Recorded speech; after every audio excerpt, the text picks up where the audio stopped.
6 నుంచి 7 వ్యక్తులు ముఖాలకు మాస్క్ వేసుకున్నారు. ఖజానా జ్యువెలరీ షాప్ తెరిచిన 5 నిమిషాల్లోనే ఎంట్రీ ఇచ్చారు.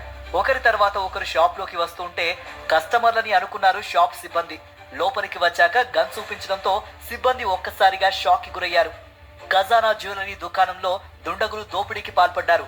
తొలుత తుపాకీతో చంపేస్తామని బెదిరించిన దుండగులు సిబ్బందిని లాకర్ కి అడిగారు.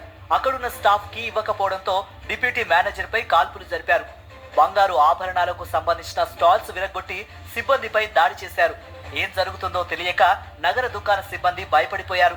వెంటనే పోలీసులకు కాల్ చేశారు. పోలీసులు సైతం వెనువెంటనే స్పాట్ లోకి వచ్చేశారు. పోలీసులను చూసి దుండగులు పారిపోయారు. మేము నార్మల్ గా కస్టమర్స్ వస్తారు కదా అని అలా అనుకున్నాము. ప్రతి ఒక్కరు మాస్క్ వేసుకొని వచ్చారు. రాగానే మేము అందరం కస్టమర్సే అనుకున్నాము. కానీ వాళ్ళు రావడమే మా మేనేజర్ సార్ని ఇక్కడ తొడపైన కాల్చారు. కాల్చడంతో అప్పుడు మేము అందరం భయపడిపోయినాము. ప్రతి ఒక్కరికి చిన్న చిన్న పిల్లలు ఉన్నారు. ఇప్పుడే కెరీర్ స్టార్ట్ చేసి